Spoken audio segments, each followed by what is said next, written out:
Okay, then go ahead. Hello, everyone. Welcome. Thank you for joining us for this professional learning opportunity. I'm Laura MacDonald, Director of Professional Learning from NCEA, and I will be helping to facilitate this webinar today. Just a few housekeeping notes as people are joining. If you have questions during the presentation, some of you have found it. We have the question and answer window there. You can put your questions there, and our speakers will be watching for your feedback. We will monitor the questions as well throughout. Within about 24 hours of today's webinar, you will receive a link to the recording and an online survey. Once you complete the survey, a certificate of completion for the webinar will be emailed to you. So today's webinar, if you haven't seen it already, the science of learning to read.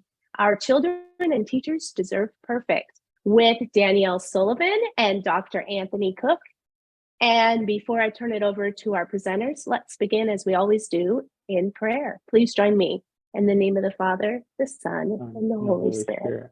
Amen. Amen. Dear God, grant our teachers an abundance of your wisdom. Prepare their hearts to welcome and love our loved ones, and may we make sure to show them love and respect in return. Give them grace as they help students who aren't thriving, courage to say what needs to be said, tools and knowledge on how and when to speak love, and strength when they feel weak. When they feel unseen, remind them that no moment goes unnoticed. They are shaping the future in 1 million small yet incredibly important ways every single day. We are overwhelmed with gratitude for the gift of learning they share with our children. Bless them, Lord, and may they see even just a glimpse of how their faithfulness will forever impact generations to come. Amen. Amen. In the name of the Father, the Son, and the Holy Spirit. All right, take it away. So hi, everyone. We're so happy to be with you today. My name is Anthony Cook, former superintendent for the Diocese of Rochester, New York, and now Director of Strategic Relationships for Curriculum Associates. We're talking a little bit today about teaching children how to read, and I am going to be monitoring the Q&A section. So if you have questions throughout, I will get Danielle's attention and ask your question. If you have not already, please feel free to drop your location in the chat or the Q&A, just so we can get a chance to see where we have everybody joining us from. But thanks for your time, and excited to meet you. Well, and if you're interested in sharing this, or just this is more of an assessment for you, I'd just love to know how you're feeling on a scale of bulldog today. Whatever you say is correct. Oh, great. We got some locations. I think I'm feeling like a number 1. Anthony, what about you?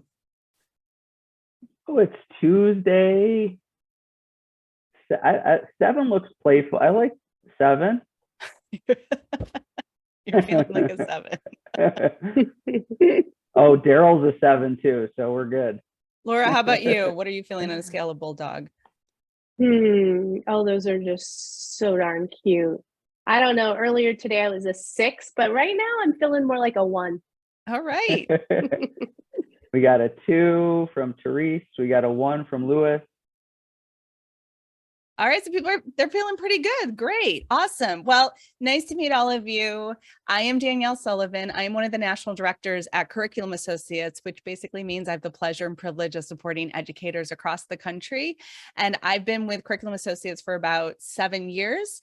And before all of that, I was a 5th and 6th grade special education teacher in Washington, D.C. and upstate New York. So I'm really excited today to share with you all things about the science of reading and making sure that we are sharing some ways that we're thinking as a company of how to support your students in learning to read. So I'd love for you to think, what do you remember about learning to read? And since we're in a weird Q&A situation, Anthony, what do you remember about learning to read? So it's interesting because now I have an 8 and a 6-year-old. And so I have the perspective of being one of the people that helps them learn how to read. And so we try to just create as much exposure to books as possible with them. It's hard for me to think back to then, really. I remember the relationships I had with my like K1, 2 teachers. And so it was a very positive experience for me. I don't know if for others it's the same. You know, I think reading for me came easy, like it does for my 8-year-old. And then I see, you know, my 6-year-old at times, she's kind of earlier in her journey, and so she has some struggles. But I'd love to hear, you know, anyone wants to write anything in the Q&A that they remember as a memory too. Great. How about Thank you? you. How about you, Danielle? Well, learning to read was kind of for me, it was a little bit of a challenging journey.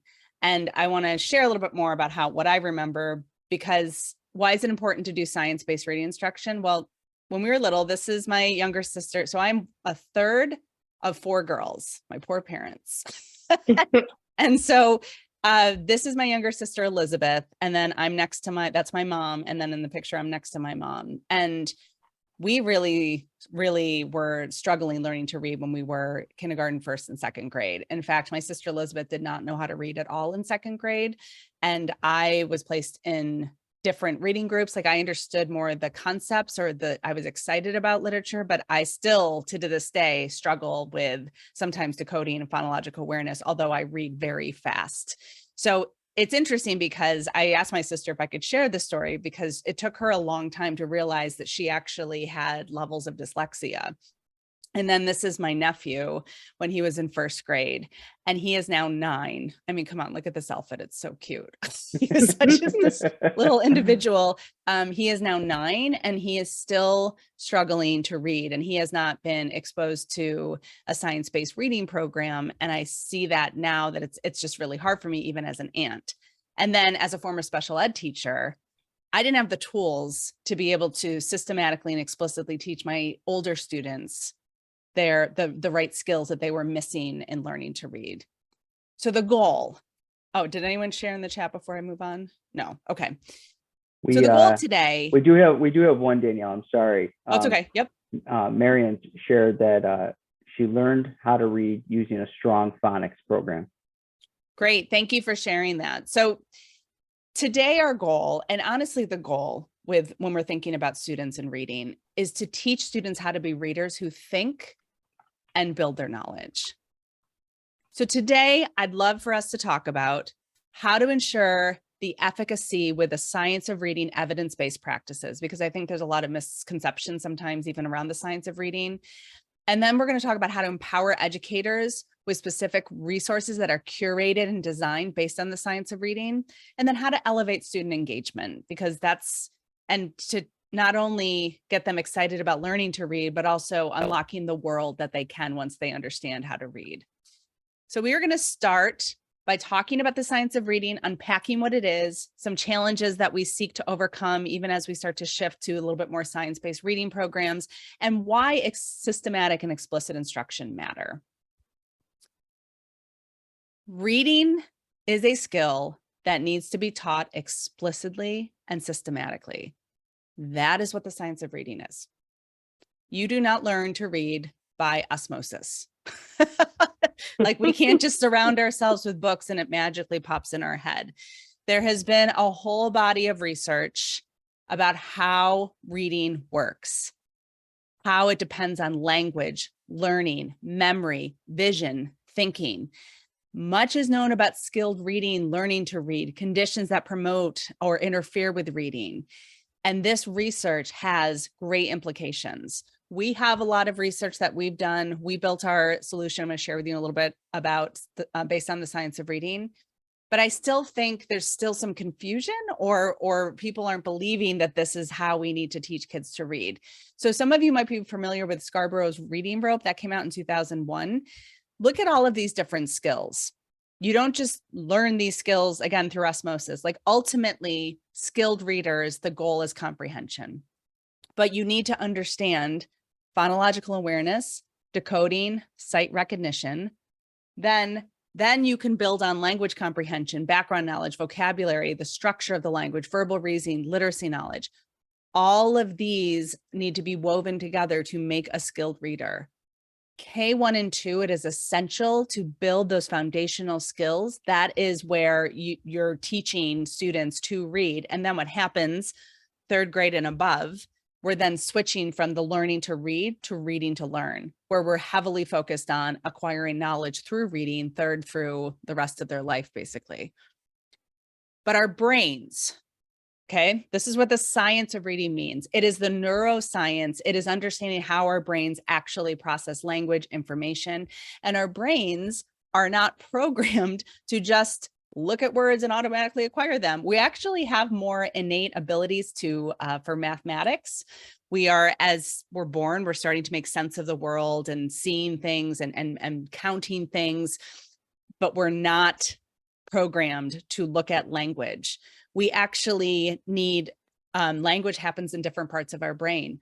One part of our brain, the prefrontal cortex, or the front part, is processing sounds. Then we're attaching the sounds to the letters. That's another part of our brain. Then we're understanding the sounds and the letters go together that actually make a word and associating that with the picture of the word.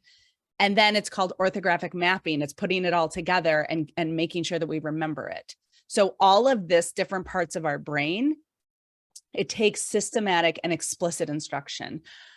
So let's talk about consensus for a second. If we agree to something, right? When you're thinking about just reading instruction and the history of reading instruction in this country, you're thinking, oh, it's like, that's really close. Like we're almost there. But there's a lot of challenges that we're still facing between here and having universal applications of evidence-based resources and practices in K1 and 2 to help students learn to read. The first challenge is that you can agree, but action is very different. So the pace of change hasn't been fast enough. And unfortunately, a lot of the popular reading programs that are still being used today are not backed by science. If you've seen EdReports is like the Yelp for education. What we're going to share today is our solution to this problem. And we do have all green on EdReports, the magnetic foundations, and not only all green, we actually got perfect scores in every single component of EdReports. But then thinking about the second challenge, a lot of you might have heard of the simple view of reading. Simple view of reading tells us that decoding is not the goal, reading comprehension is, which is a shift. I mean, that's how I was learned. That's awesome. When I went through my teacher training, the way I was taught is whole language. The way I was as a teacher, I focused on whole language, and that was all. It was 100% on comprehension. And then my students in 6th grade couldn't actually read the words on the page because the simple view says word recognition times language comprehension is going to equal reading comprehension. But then unfortunately, a lot of the reading programs, if this is a core program focused on comprehension, what are we looking at? Noodle and Doodle. Look at this. Purple turtle named Noodle from Planet Bobble took a shuttle to Planet Gobble. He went to see his friend Doodle, the purple. What is this? Right? Why are the programs focused on comprehension if we're noodle and doodling it? And then if we're thinking even about core programs focusing on vocabulary, these are great, amazing. They look beautiful, but these are still leveled readers. What research is showing, if we level readers, they may have leveled lives. Like research shows that if kids are in leveled readers all the time, they're never going to catch up. They're never going to get out of it. Versus reading about something real like volcanoes that change and really interesting topics. But this is one of our magnetic readers. And by the time students get to this, they can read every single word on the page. So you can build background knowledge based on the science of reading with explicit and systematic instruction and still unlock the world around you. So another challenge that we are focusing are texts worth reading. Right? Knowledge building is going to accelerate reading comprehension. And neuroscience tells us the way to learn something new is to attach it to something we already know. That's why in mathematics, we're always wanting to unlock prior knowledge. It's when we can build upon, it's called a schema, when we can build upon things that are in our filing cabinet of memories, that is going to help anchor the learning even more. But how are students going to learn when they're reading things like the fat cat Pat sat on the mat?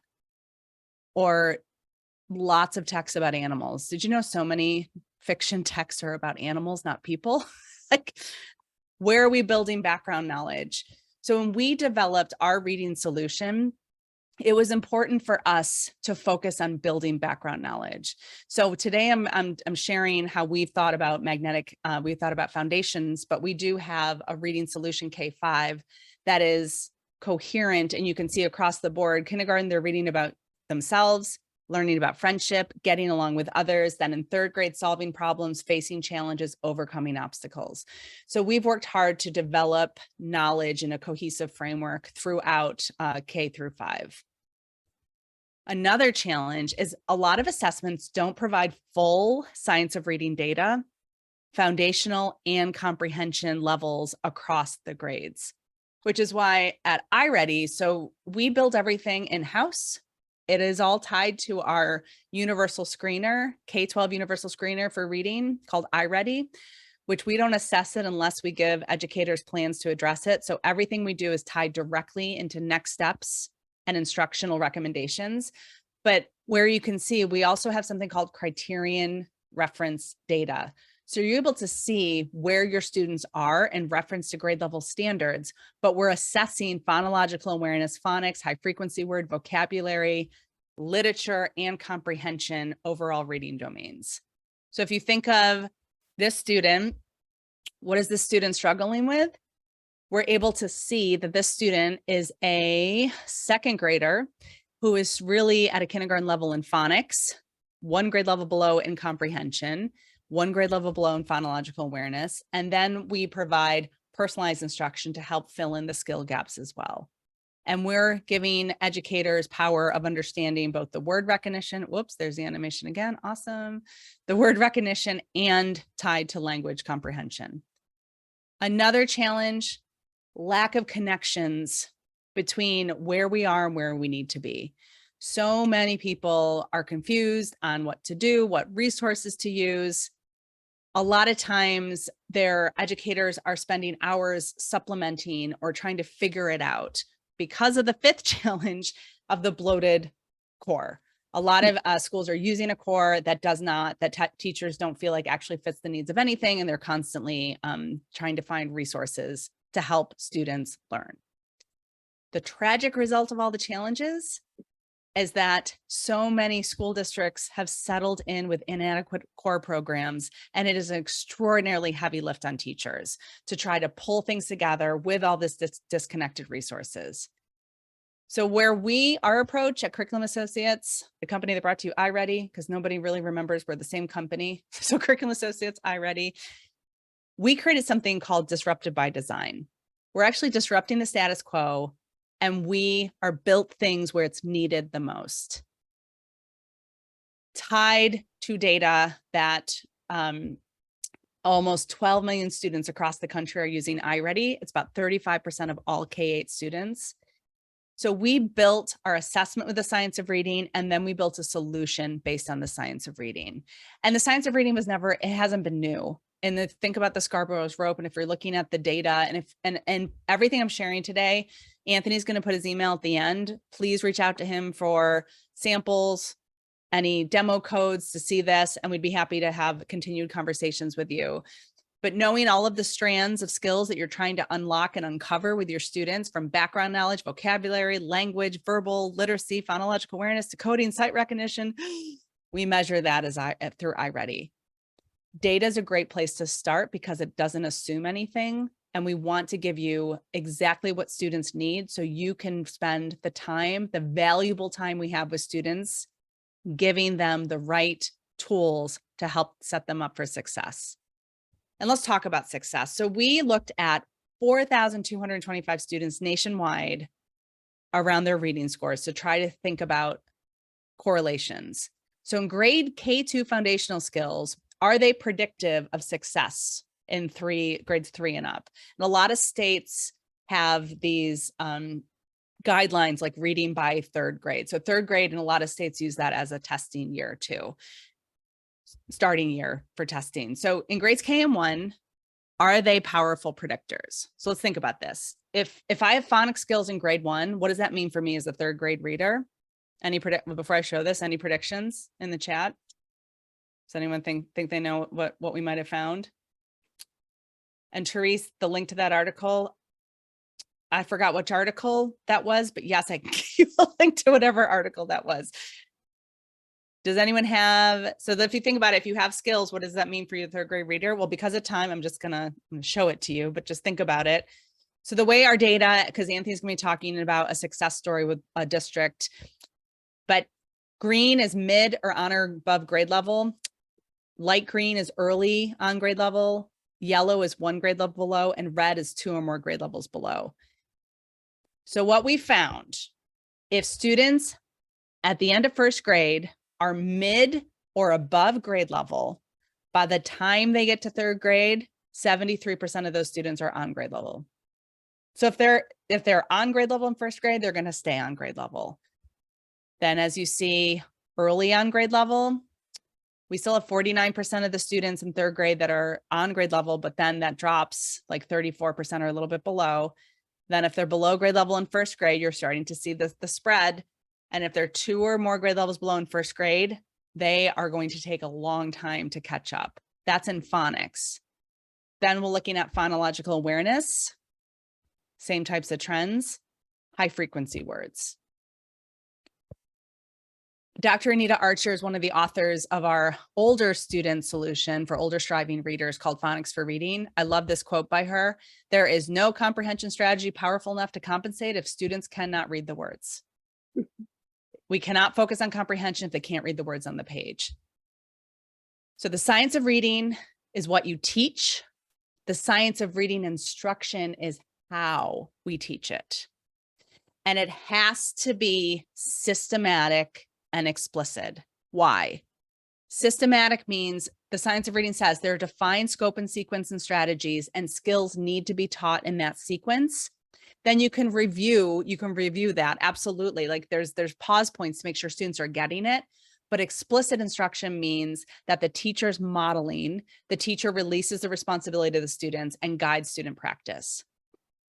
Best, all of the research is pointing to systematic and explicit instruction to help unlock and put together all of the different parts of our brain and how we learn how to read. Because if you don't do a systematic and explicit approach, guess what happens? It's twice as long. And this little squiggly crazy thing is unfortunately what a lot of teachers are experiencing right now. They're puzzling together a little bit of this phonics, a little bit of that high frequency words, a little bit of this and a little bit of that. It's not going to close the gap. So we really did so much research and began with the simplest sound spellings like short vowels and progressed through advanced complex skills.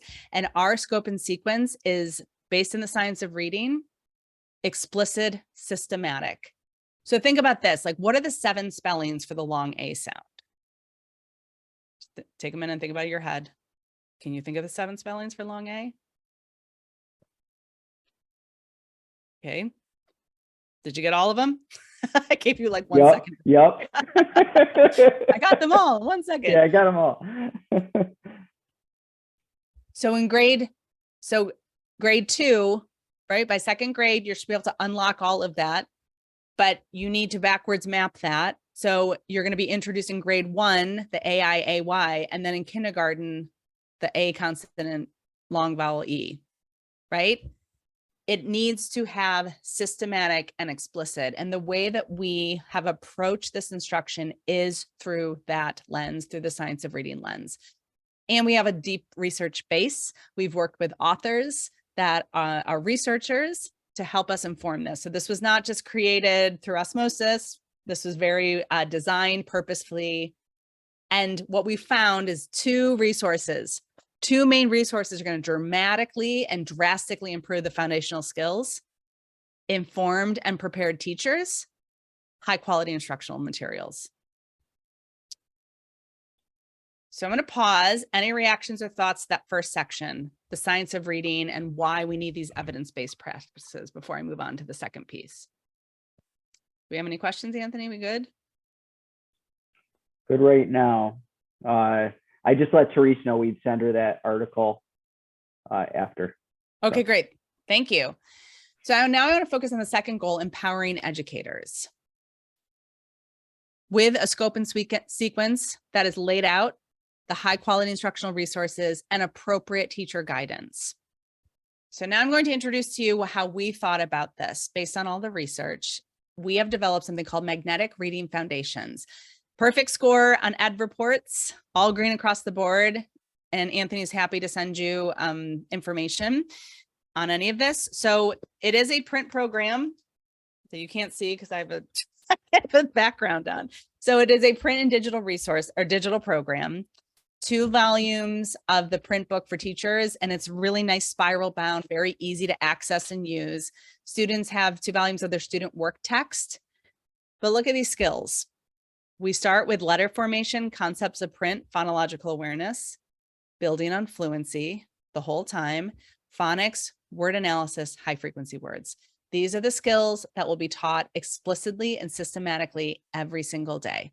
It is a cohesive scope and sequence. It is not isolated, willy-nilly, teacher pay teachers. This is, you are teaching it exactly as it is laid out. And each unit builds, all of the skills build. We do review skills, we spiral review within the context of the program, but it is very explicit, systematic, designed to be taught in order. Systematic and explicit and meaningful, because we are also using connected texts and applications in magnetic readers. So students are still reading about real things as they're learning to read. So it starts with, it is every single week of instruction. There's 5 days of instruction. It's going to have consistent routines, consistent flow, and we're going to move students ahead every week. Session 1 starts by introducing the skills. They're going to be introduced new skills across the different strands of phonological awareness, phonics, high frequency words, word analysis, and fluency. The second day of instruction, they're practicing and extending their skills. So whatever new skills they learned on that Monday, they're going to have an opportunity to practice, extend, and apply to real text. Then again, the third day of instruction, so Wednesday, if you're doing it on Monday, students are going to introduce to new phonological awareness skills and the high frequency words. And then they're going to practice and extend. And then every 5th day, there's a formative assessment. There's also opportunities I'll show you throughout the lesson, throughout the week of instruction, to constantly check in to make sure students are getting what they need. But this is a short whole class assessment. You can give it as an individual assessment. And some of the students might not even need the assessment, but we don't assess it unless we give you a plan to address it. So we're still even supporting you with instructional next steps every time there's an assessment opportunity. We have a couple of questions, Danielle. Do you mind Yep. if I interrupt? I apologize. No, it's great. So one of the questions was, do you know if the science of reading is what the Virginia Literacy Act is based on? And I just did research while you were talking, and I do believe that yes, it is based on the science of reading. There's a specific sentence, especially for kindergarten, that says students will also receive evidence-based instruction and intervention as outlined in an individualized student reading plan if they do not meet literacy benchmarks. And it has in here that literacy instruction is based in scientifically based reading research and evidence-based literacy instruction. And so I do believe magnetic reading will qualify for that. There are questions about how, and you might get to this, so I just kind of wanted to prep you as you're going through the level, all the different grades and how that kind of plays out. But how does a teacher implement a scripted, systematic, and explicit curriculum in a classroom where there's other core curricula? And so I think you'll talk about that a little bit. Yep, I'll talk So about that. Just wanted to serve that up. And the last question I see, it absolutely is, it can come with iReady. It doesn't have to come with iReady, but it also can come with iReady, which it's all designed to integrate. The reports will speak to magnetic. It's all designed to integrate. And I'll show you the digital resources afterwards, hopefully. Okay, great. Sorry. Thanks. So we're going to focus on one of the units of first grade, Create Every Day. So if you think about how this builds in the scope and sequence in kindergarten, the unit 2. So there's 6 units. So let's talk about this for a second. 6 units, K1 and 2. Within each unit, there are weeks of instruction. but they're also, each unit has its own knowledge building topic. There's knowledge building about self, the arts, life sciences, social studies, literature, earth science. In kindergarten, the arts, they're expressing themselves. First grade, they're creating every day. And then second grade, they're making art. So I'm going to focus on the creating everyday unit. The beautiful thing that we've done with part of Magnetic Foundations is we have included magnetic readers, libraries of magnetic readers, and students are reading about real things. I will get into that in a little bit, but these are all the readers that they would read in Unit 2. There's one reader per week of instruction. So the Unit 2, when you get your print book, you're going to see the plan for all of the different weeks of instruction, the phonics focus, the unit texts, what are knowledge building applications going to be. And then every unit has unit words. These are words that will be highlighted and referenced throughout the entire unit. So for this unit, the words are art, idea, create, and music. So we'll talk about this week focus. So we're going to focus on week 6. So right away, when educators have their educator book, which it's hard to, I shouldn't have done the background. So that they have the educator book. This is the weekly lesson plan. In one beautiful 2-page spread, you're able to see across the board of the foundational skills, key objectives, phonological awareness, phonics, handwriting, word analysis, high frequency words, fluency, and English language supports. On the top, we're seeing student scaffolds. This is where you're going to have some call outs to English language supports, any types of scaffolding for all different variety of learners. Pacing. So you asked, how does this fit in? Magnetic is 45 minutes of your ELA block, but the pacing is a little bit flexible. I'll talk about that in a second. Then all of the materials that you might need for this week of instruction. We do have lots of materials that come with this. We have sound spelling cards, word building cards, super word, AKA high frequency word cards, and a set of readers, the magnetic readers that go with the program. But we only built what is important. We're not giving you a whole bunch of fluff or extra stuff. I'll talk about pacing in a little bit. So it is supposed to be 45 minutes total. So 20 minutes, you're focusing on the phonological awareness, phonics, and high frequency words, the main meat of the lesson. Actually, I'll get into pacing in a second. I have an animated slide. The program, though, it's built on many instructional routines. We are supporting educators to save them time and engaging students. So we have a lot of routines built in. So when we look at the first session, this is where I'm going to talk about the pacing. So for 20 minutes, you're going to be teaching all of these. You're going to be teaching the phonological awareness, which, by the way, a lot of programs don't start with phonological awareness. We make sure to start with phonological awareness and build that in as you're learning phonics, high frequency words. So these would be the skills that would be 20 minutes. 10 minutes is the word level reading fluency part. And then another 15 minutes would be handwriting and the application to connected texts. So that would make out the 45 minutes. To teach this program, you definitely want to do it for 45 minutes, but you can break the 45 minutes up a little bit depending on your ELA block. So if we're thinking about the digraphs, SH and TH, the first routine they're going to learn is listen up, where they're blending syllables. And you're going to see the blue is light scripting, soft scripting for teachers. As a former 5th grade teacher, if I was told to go and teach kindergarten, I'd be like, what? So for a lot of teachers that may not be used to teaching explicit, systematic, the blue is helpful for them to say. And as you notice, there's also English language support at point of use. Then we have the listen for the sound, build word routine, high frequency word routine. So when we think about the routine, first off, this is the call out. There's no symbols matching in the English and Spanish language for SH and TH. In the back of every single teacher guide, there is an entire chart with 5 different languages on the different sounds that might occur in different languages. So when you're thinking, if you're teaching students who Spanish is their first language, it's helpful for them to understand that these will sound different in Spanish than they will in English. Then we're teaching this is where the digraph cards come in. We're modeling it, we're applying it. And then this is a formative assessment point. If students are can they orally blend into code words with SH and TH? Yes, great, move on. No, here's a strategy to apply. So this is where the formative assessment pieces are throughout. Then we have super words routine, AKA high frequency words. Students are seeing and saying the word, spelling the word, writing the word. We have super word cards that go with magnetic.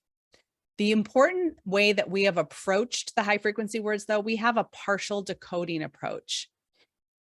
So part of this routine is that we're helping students identify the regular known parts of high frequency words and then identifying and learning any unknown parts. So we're not just giving them word lists and telling them to memorize it. We're still teaching them how to decode super words and then learn super words with the parts that they maybe can't decode.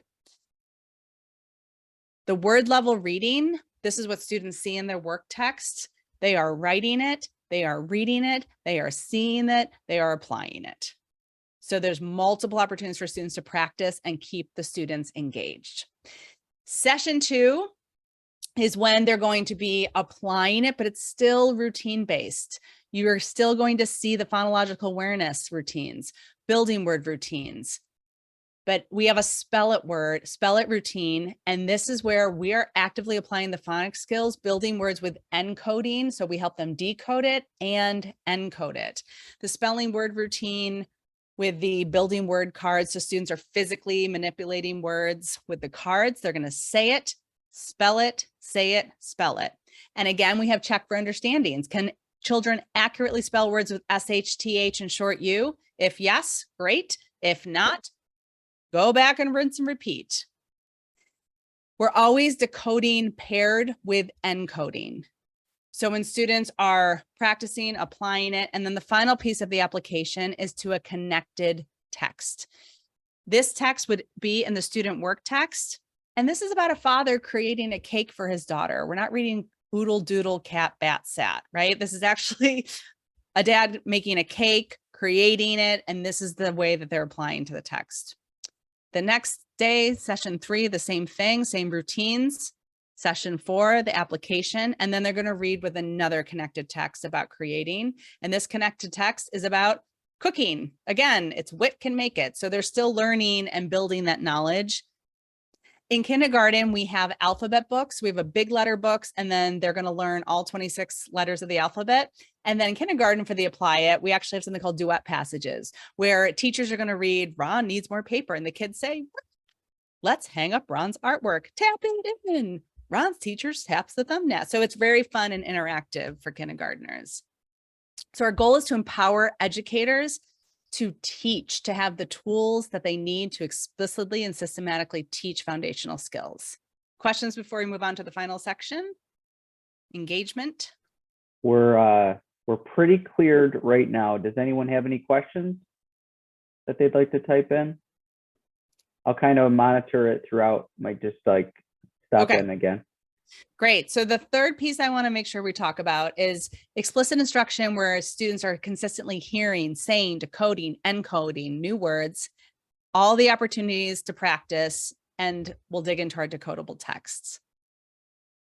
So this is part, some people absolutely love this. And if you're interested, you can just purchase the decodable texts, but we know that meaningful reading, we want to give students the ability to apply and read about real things and engaging texts. So the lesson I just took you through, the create unit, that week of instruction, the decodable text that goes with that is Lunch with Val. It's about a food truck. That's a real thing that happens in kids' lives. Notice the target words that are going to happen in that decodable reader.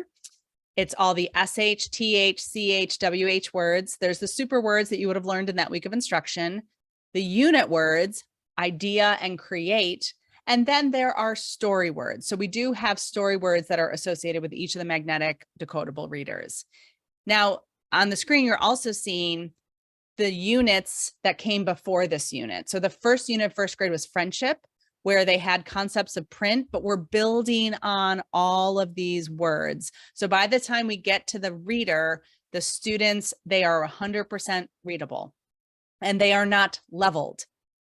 These are grade level text that every student in your classroom is able to read by the time they get there. So if you were looking at the readers, so this was the Val, the food truck.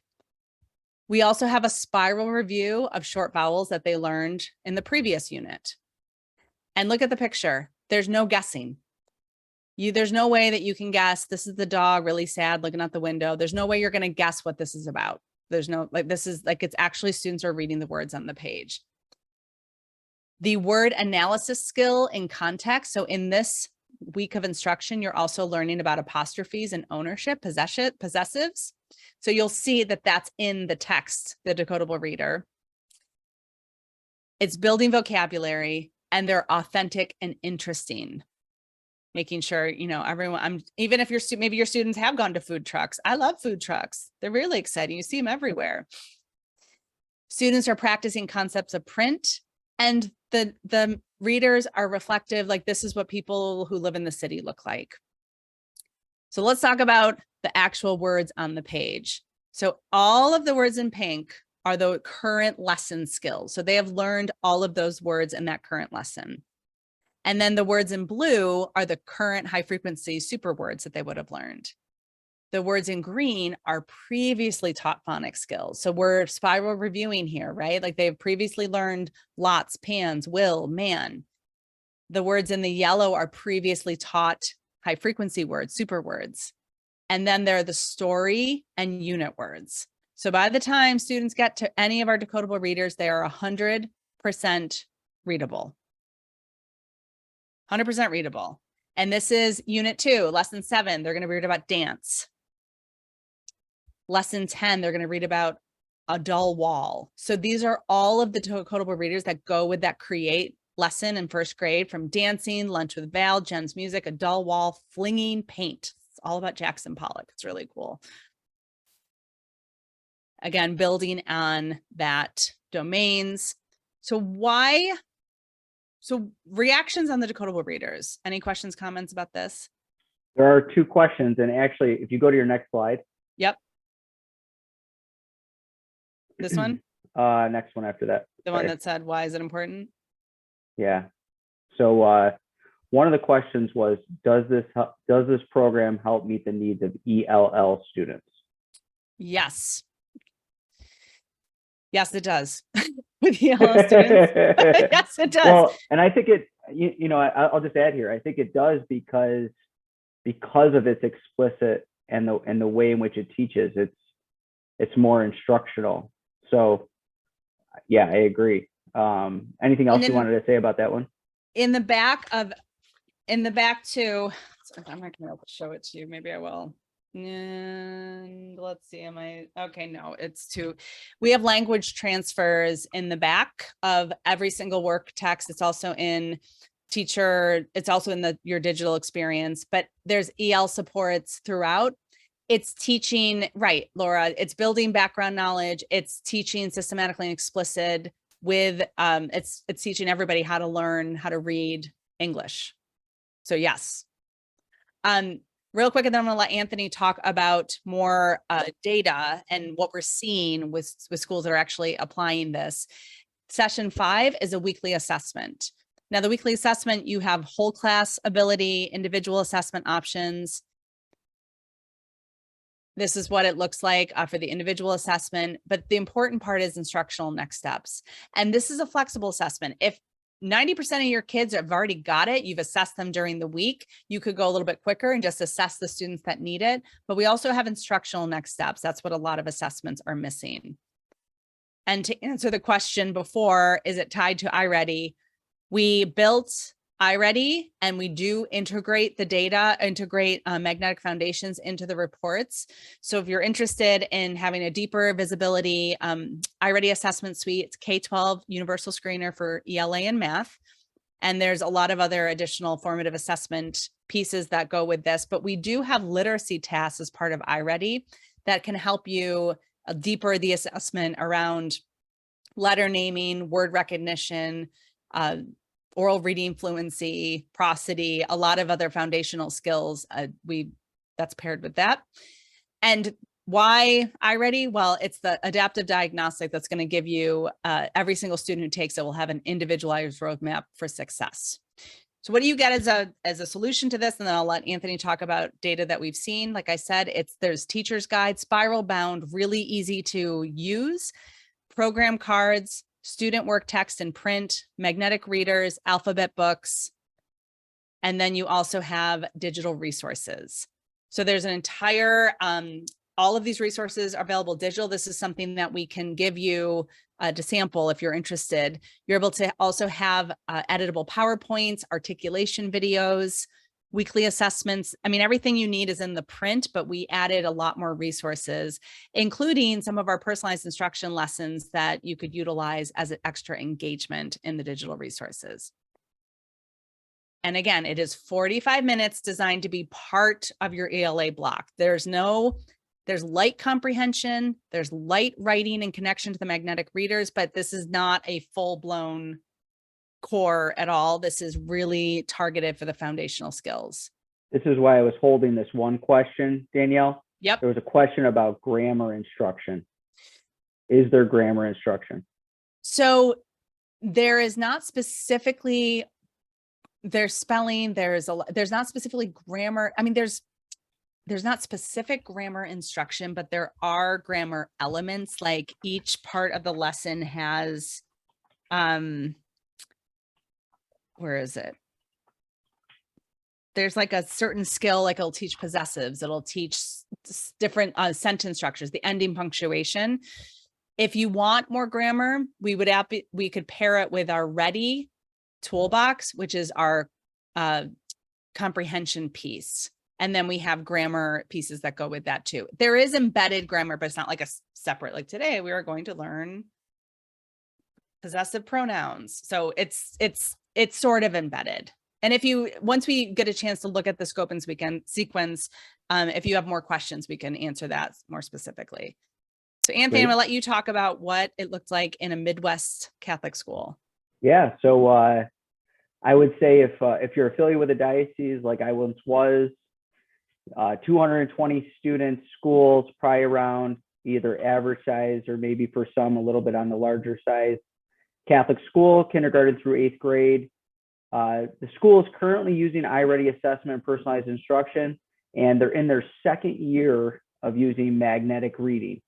And so we're just going to share some of the results of their diagnostic, which shows the growth that they had over the course of this first part of the year. And so startling improvement, especially at the higher end. So you have 30% of your students that might be on or above grade level at the start of the year. They're already at 59% halfway through the year. And then also you see a reduction in the yellow, which is students that are 1 year, and then the red, maybe more, 2 years or more. Just a stark reduction in students that are within that category. And then what's great, obviously, also about the diagnostic is it provides the individual domain data as well. So you could see where students were able to become more proficient in phonological awareness, phonics. And this is the data for K-5. So if we go to the next slide, this is also looking at the distribution in a different way. So with iReady, we're looking at both typical and stretch growth. So typical growth is the growth at which a student will experience on average in a given year. And so halfway through the year, these students, these kiddos in the school, we already have 100% typical growth, which is incredible for reading. And so again, you can see that distribution. And then if we broke it down by grade level, going kindergarten, first and second, again, you're just seeing that incredible growth from students from the beginning of the year when they take their first diagnostic to right around, they just took it recently. It actually was in March, around March time. And again, just that growth in the domains is something that you also see here. So this is kindergarten. And then if we go on, go back to that one for 1 second, Danielle, I'm sorry. So again, 100% throughout the whole year is what you're expecting for typical growth. They're already at 67%, which for kindergarten is incredible from a reading perspective. As we go on to first grade, again, seeing that growth. Look at the top end. At the beginning of the year, you only had 4% of students either on or above grade level. And now we're looking at 48% of the students on or above grade level, and no students that are 2 grade levels below.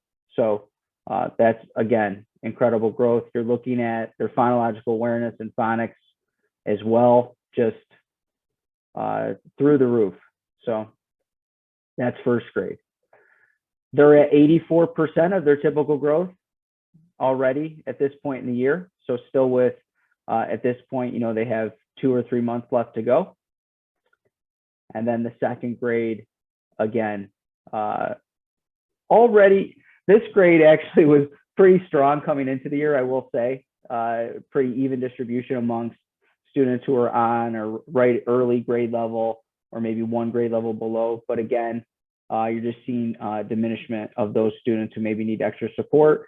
And all of these students are on or above grade level for phonological awareness, which is great steps to them being very good readers for 3rd grade. And lastly, here's the same typical growth chart. You have 79% of the students already on their way towards typical growth for the year, halfway through the year. Any questions about that data? Went through it pretty quick. I just wanted to give a snapshot of a successful school that's been implementing the program and show some of their data. I don't see any questions. Great. So in conclusion, as we're rounding out, here's what we talked about today. It's important to ensure when you are thinking about programs that they are based in the science of reading and that they are effectively based in the science of reading, which basically means that they are systematic, explicit around how our brains, the science of reading means how are we aligning our instructional materials to actually how brains learn how to read. Then we talked about how to empower educators with material that's going to help you explicitly, oh my gosh, how many ways can I say that? Explicitly and systematically support the instruction of your students. And how do we empower educators to make it easy, give you everything you need in one area, easy to plan, easy to use, easy to implement. And then of course, we want to focus on engaging students with the right routines and texts that are worthy of reading. Because the goal is that we designed a program empowering the humans to use it. We think about the teacher designs, we think about saving you time as an educator, giving you exactly what you need. And then like Anthony showed, we want to give you what you need to set up your students for the fastest success so they can unlock the world, what it means to be a reader.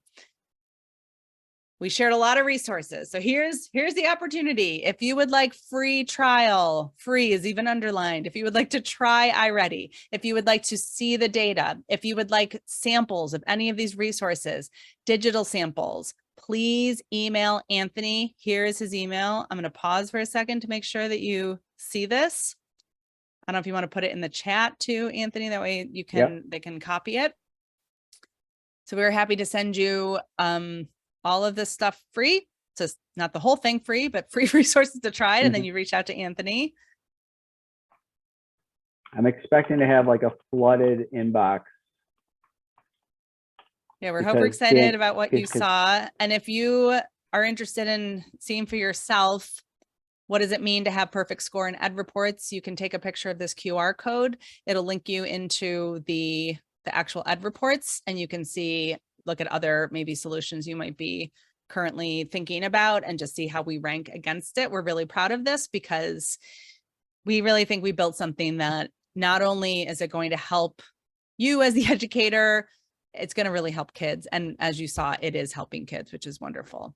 So with that, we appreciate you being here. We're going to stay on for the next 6 minutes for any other questions, or you get 6 minutes of your life back. Well, I'd like to thank Danielle and Anthony very much for being here today and presenting that wonderful program. Very, very thorough program coming at reading in all directions. Very exciting. And again, if you have questions, go ahead and you can ask them now. We'll stay on a little longer. Thank you, everyone. And whatever bulldog you were feeling, hopefully you're feeling a happier bulldog.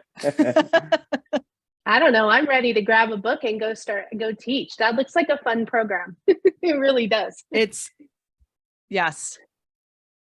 I used to run away from teaching foundational skills. That's why I was a kindergarten and first grade teacher for a minute, and the hugging was too much. So then I wanted to be a 5th and 6th grade teacher, and it makes me excited and feeling like I could go and teach a kindergarten class.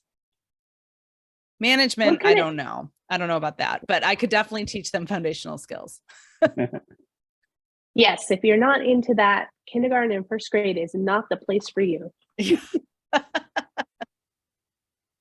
What kind of training is offered? Should a district, a diocese, or a school adopt the program? Do you offer a variety of training to help prepare them to use the program as it is written? Great question. Yes. Anthony, you want to talk about how we're supporting current diocese schools with that? Yeah. So were you talking, so Laura, is your question about magnetic reading or both? So that's, I think, one of our strongest assets is our customer service, our professional development team. So they'll work with schools and they'll build it in a way that will be most helpful to the teachers and the administration. And they do it in a way where I always tell people this. In 7 years as a superintendent, we implemented a lot of programs, and the one I felt had the most solid standing was iReady. And it's just because of the support that was provided. We had a lot of teachers leave sessions, very happy, felt like the time was well spent. And so we're seeing that with Magnetic as well. So Magnetic is it's like a new baby almost. It's a little over a year old. And so I think the support provided is very similar. And it can be built in a way that, again, it's going to be most helpful for your teacher. So if you're implementing K2, we're going to work specifically with those teachers about how to script and teach those lessons and have it be most effective for the kiddos. So it's a great question. Hey, Anthony, did you see there's a question there from Lewis? I'm not sure if you saw that.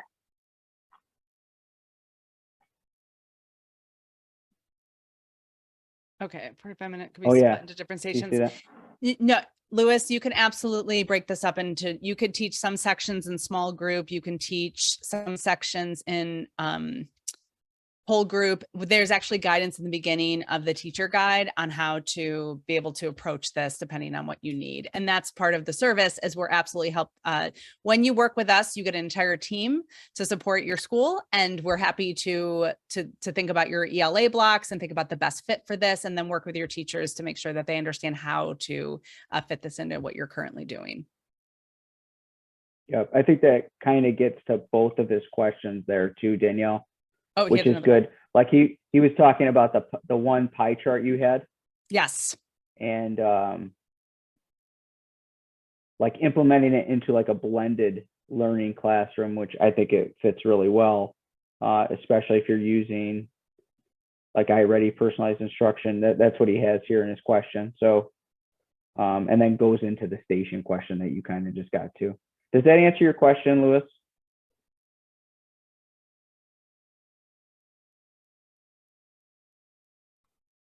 Okay, great.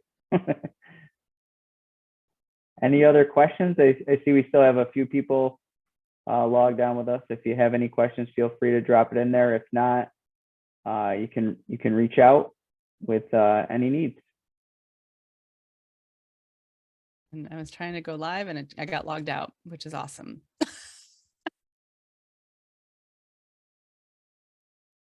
think Lewis wants to see the book. So we're gonna have to get him a sample. Yep, make sure. Yeah, Anthony's Lewis. He'll make sure to send you the resources. Yeah, Lewis, shoot me an email with what grades you might be looking at, and I'd love to send you a sample. All right. As always, you can rewatch once you receive the survey, complete it. We'll send you a certificate of completion and offer you the link to rewatch any portion of this webinar you'd like. Thank you. Thanks, everybody.